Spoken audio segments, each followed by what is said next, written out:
Olá, queridos irmãos, eu saúdo cada um de vocês com a graça e a paz do nosso Senhor Jesus Cristo, amém? Meu nome é Miriam Anita e eu estou aqui só para contar para os irmãos aquilo que eu entendi do texto chamado Permaneça firme na evangelização. Esse texto é do pastor Samuel Mouta e está no Manancial, que é uma publicação de meditações diárias da União Feminina Missionária Batista do Brasil. Então, como sempre, eu não tive a mínima participação para escrever esse texto. Eu só vou ler e contar para os irmãos aquilo que eu entendi, ok? Então, isto dito, vamos orar. Senhor Jesus, nós pedimos em teu nome que tu possas nos mostrar a importância da evangelização, a importância de cumprir o ID. Mostra-nos, Senhor, nessa reflexão. É o que te pedimos. Amém. Bom, irmãos, então o nosso texto hoje, para a nossa reflexão, está em Atos, capítulo 4, versículos de 5 a 20. E diz assim, ó: no dia seguinte, reuniram-se em Jerusalém as autoridades dos judeus, os líderes do povo e os mestres da lei. Nessa reunião estavam também Anás, que era o grande sacerdote, Caifás, João Alexandre e os outros que eram da família do grande sacerdote. As autoridades puseram os apóstolos em frente deles e perguntaram: com que poder ou em nome de quem vocês fizeram isso? Então Pedro, cheio do Espírito Santo, respondeu: autoridades e líderes do povo, os senhores estão nos perguntando hoje sobre o bem que foi feito a este homem e como ele foi curado. Pois então, os senhores e todo o povo de Israel fiquem sabendo que este homem está aqui completamente curado pelo poder do nome de Cristo, Jesus Cristo de Nazaré, aquele que os senhores crucificaram e que Deus ressuscitou. Jesus é aquele de quem as escrituras dizem: a pedra que vocês construtores rejeitaram deve ser a mais importante de todas. Irmãos, desculpa. A salvação só pode ser conseguida por meio dele, pois não há no mundo inteiro nenhum outro que Deus tenha dado aos seres humanos, por meio do qual possamos ser salvos. Os membros do Conselho Superior ficaram admirados com a coragem de Pedro e de João, pois sabiam que eles eram homens simples e sem instrução, e reconheceram que eles tinham sido companheiros de Jesus. Mas não podia dizer nada contra os dois, pois o homem que havia sido curado estava ali de pé junto deles. Em seguida, mandaram que Pedro e João saíssem da sala do conselho e começaram a discutir. E eles diziam: o que vamos fazer com esses homens? Pois todos os moradores de Jerusalém sabem que eles fizeram um grande milagre e nós não podemos negar isso. Mas para não deixar que a notícia se espalhe, ainda mais entre o povo, vamos ameaçá-los a fim de que nunca mais falem com ninguém a respeito de Jesus.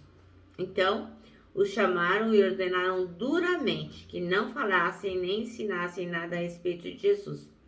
Mas Pedro e João responderam: os senhores mesmos julguem diante de Deus. Devemos obedecer aos senhores ou a Deus? Pois não podemos deixar de falar daquilo que temos visto e ouvido. Amém? Bom, irmãos, então, nosso versículo-chave é o 20, que diz assim: pois nós não podemos deixar de falar das coisas que temos visto e ouvido. É isso mesmo. Viemos essa semana estudando sobre permanecerem na palavra, permanecer na igreja, permanecer na oração, permanecer na doutrina. E finalmente agora o pastor Samuel Mouta nos adverte a permanecer firme na evangelização. Então, nessa época aqui, os judeus estavam perseguindo seriamente os cristãos e estavam ameaçando severamente a não pregar o evangelho. Caso contrário, eles seriam castigados, presos e até mortos.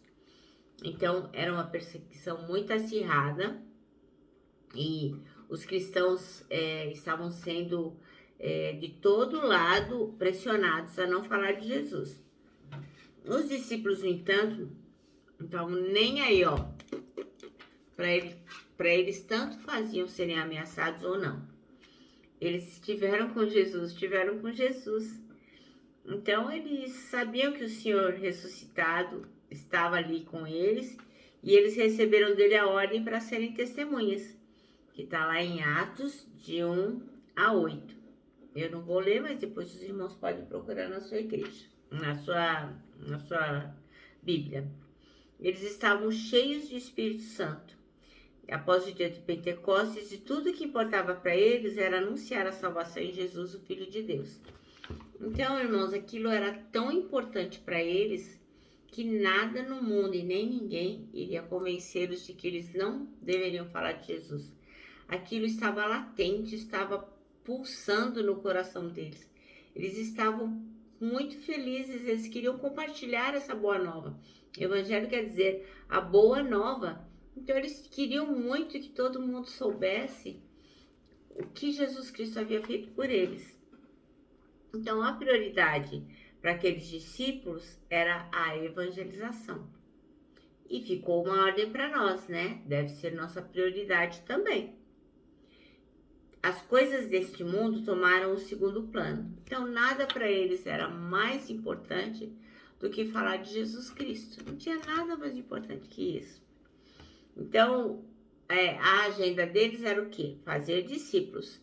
O objetivo sempre deles era que o cristianismo se expandisse, que mais pessoas fossem salvas e que essas pessoas então dissessem de Jesus também, e a verdade fosse passando de pessoa para pessoa e todas pudessem ser abençoadas com essa palavra. Eles entendiam tão bem a urgência de resgatar pessoas do inferno por meio da pregação do evangelho que colocavam isso acima de qualquer compromisso. Nada era mais importante para os discípulos do que falar de Jesus. E fica essa lição para nós, né? Será que temos tido esta cautela, este cuidado, esta atenção? Ou será que, para não sermos rechaçados, humilhados, rejeitados, muitas vezes nos calamos? Essa mesma paixão e compromisso com a evangelização acontecem conosco quando nos convertemos. Quando a gente se dá conta do que Jesus Cristo fez por nós, a gente quer falar para todo mundo, se torna até chata, né? Porque toda hora procura esse assunto, toda hora quer falar para as pessoas. É tão urgente, é tão premente que a gente fala de Jesus o tempo todo, porque o nosso coração está transbordando. E é assim logo que nos convertemos. As boas novas da salvação fazem tanto sentido para nós e mudam tão radicalmente a nossa vida que a gente quer contar isso para todo mundo. Eu me lembro como se fosse hoje do dia que eu me converti. Nossa, eu cantava no ônibus, eu pregava, eu andava com folhetos. Poxa vida, não tinha uma frase que eu falasse que não tinha Jesus no meio. Eu realmente estava transbordando de felicidade. Então, a gente aqui diz que a gente quer testemunhar a mudança que aconteceu em nós e compartilhar esse amor extraordinário do nosso Salvador com todos que estão à nossa volta, especialmente os nossos queridos, pois queremos vê-los salvos por Cristo. Acredito eu que, com o passar do tempo, a gente vai se tornando pessoas mais centradas. Porque eu me lembro como se fosse hoje, que eu era uma chata de galocha. Eu só tinha esse assunto, tudo que eu falava tinha a ver com Jesus. Eu, a cada instante, queria trazer à tona a questão da evangelização. E muitas vezes, por falta de discernimento, de equilíbrio, eu acabei afastando muitas pessoas. Porque o nosso dever é evangelizar, mas o nosso dever não é ser insano, ser descortês, ser intrometido, ser uma pessoa que as pessoas não se agradam de ter em volta. Então, hoje eu sei que muitas pessoas me toleravam em nome dos velhos tempos, para não me chatear, mas eu reconheço que eu era chata pra caramba, eu era muito chata. Então, hoje eu sou mais ponderada. Eu não deixo de falar de Jesus, mas eu sou mais ponderada, eu tenho um certo equilíbrio, eu procuro sempre trazer à baila o assunto de Jesus Cristo, da salvação, do que ele fez por mim. Mas eu não forço as pessoas o tempo todo a falar disso de forma que elas fujam de mim. Então eu creio que a gente tem que pedir ao Senhor discernimento, sabedoria, para ser oportuno, para realmente fazer com que as pessoas nos deem ouvidos, porque elas estão interessadas naquilo que estamos falando, e não porque a gente é tão persistente, tão chato, que elas param para ouvir só para não perder o amigo. É o que eu penso, né? É isso que hoje eu entendo, que tudo que a gente faz tem que ter equilíbrio, tem que ter sabedoria. E cada um tem seu estilo de evangelizar. O que a gente não pode deixar de fazer é evangelizar, é falar de Deus, é falar do sacrifício de Jesus, é trazer a palavra para as pessoas, levar a palavra para as pessoas. Então, porque a gente precisa testemunhar da mudança que nós sofremos, sim. As pessoas têm que perceber que nós agora somos cristãos e, lógico, nós queremos levar a nossa família a Cristo. Então, à medida que o tempo passa, porém, parece que a gente vai esfriando. E não pode ser assim, é o que o pastor Samuel Multa diz. Não é porque o tempo passou que você vai se transformar num agente secreto de Jesus Cristo, sabe? Aquele que se converteu e depois, com o passar do tempo, ninguém sabe mais que ele é cristão. Agora ele é um agente secreto, ó, para ninguém perceber. Então isso também não pode acontecer, não pode ser assim. Então o desejo do pastor Samuel Multa e o meu também é que Deus faça arder em nossos corações cada vez mais a chama para ganhar almas para Jesus. Eu vou contar para vocês uma pequena historinha. Todos os domingos à tarde, depois do culto da manhã, o pastor e seu filho de 11 anos, eles saíam pela cidade e entregavam folhetos evangelísticos. Isso era prática, eles sempre faziam isso juntinhos, os dois. Aí, numa tarde de domingo, quando chegou a hora do pastor e seu filho saírem, fazia muito frio, estava chovendo. E o menino, o que ele fez? Foi lá, se trocou, se agasalhou e falou: pronto, papai, já estou pronto para ir. E o pai falou: hello, e aonde? Aí ele falou: a gente não vai entregar os nossos folhetos, eu estou pronto para a gente sair. Aí o pai falou: filho, hoje está muito frio, está chovendo. Ah, não vou não, hoje não. Aí o menino olhou pro pai surpreso e falou: pai? Mas como assim? Quando chove e quando faz frio, as pessoas também não vão pro inferno? Ou só quando faz sol? Aí o pai falou: não, filho, eu entendo o que você tá falando, mas eu não vou sair nesse frio, não. Aí o menino falou: ah, pai, então deixa eu ir. Deixa eu ir, eu vou assim, mais nas redondezas, eu não vou longe, não, mas deixa eu ir, por favor, por favor, por favor. O pai ficou meio hesitante assim, mas falou: tá bom, então vai, mas toma cuidado. E o menino saiu naquela chuva mesmo e caminhou pelas ruas, pela cidade, entregando, batia na porta, entregava de porta a porta, em porta um folheto evangelístico. E ele já estava assim, todo molhado, porque fazia 2 horas que ele estava andando na chuva entregando folhetos. E aí ele tinha na mão um último folheto. E aí ele olhava e não tinha ninguém para ele entregar. As ruas estavam totalmente desertas. Então ele se virou assim, olhou para uma casa, falou: vou lá entregar esse último folheto. Aí ele foi na porta, tocou a campainha e nada aconteceu. Tocou novamente a campainha e nada aconteceu. Tocou de novo e ninguém respondeu. Ninguém abriu a porta e ele esperou e não houve resposta. Então esse soldadinho aí de 11 anos se virou e pensou assim: vou embora.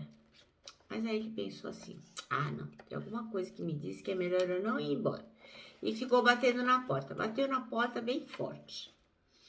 Aí esperou, daqui a pouco estava na porta uma senhora idosa, com um olhar muito triste, muito tristonha. E ela perguntou gentilmente para ele: o que é que você quer, meu filho? O que é que você quer nesse dia chuvoso, nesse frio? E o menino, com os olhos radiantes e um sorriso nos lábios, que iluminou assim o coração daquela senhora, ele disse: a senhora me perdoe, mas eu estou perturbando a senhora porque eu precisava dizer para a senhora que Jesus a ama demais. Jesus a ama demais. E eu estou aqui, ó, para entregar o meu último folheto. Eu já andei por todas as ruas, já entreguei todos os folhetos, esse é o último folheto. E eu quero que a senhora leia, porque ele fala sobre Jesus e o seu grande amor. Aí ele entregou o último folheto e foi embora. Então, no outro domingo, na hora do culto, o que aconteceu? Assim que iniciou o momento lá de testemunhos, o pastor, que era pai do menino, perguntou se alguém tinha alguma coisa para dizer ou algum testemunho para falar. Aí, lentamente, se levantou aquela senhora lá do último banco da igreja e falou assim: ó, eu quero falar. Nenhum de vocês aqui me conhece. Eu nunca estive aqui. Antes, no domingo passado, eu não era cristã. Eu não conhecia Jesus Cristo. Meu marido faleceu faz algum tempo e me deixou totalmente sozinha. Eu vivia angustiada e triste.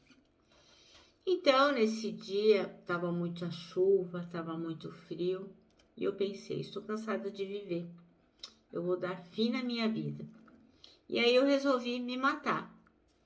Peguei uma corda, uma cadeira, subi para me enforcar, e de repente começou a tocar a campainha. Começou a tocar a campainha, eu pensei: eu não tô acreditando, né? Eu vou esperar, vou ficar quietinha aqui para ver se a pessoa desiste e vai embora. Aí eu esperei, mas a campainha era insistente. Aí depois a pessoa que estava tocando resolveu bater na porta, ficou batendo forte. Aí eu pensei: não tem jeito, né? Quem nesse mundo pode ser justamente nessa hora? Aí eu afrouxei a corda que estava no meu pescoço, fui em direção à porta. Enquanto eu caminhava, a campainha soava cada vez mais alta.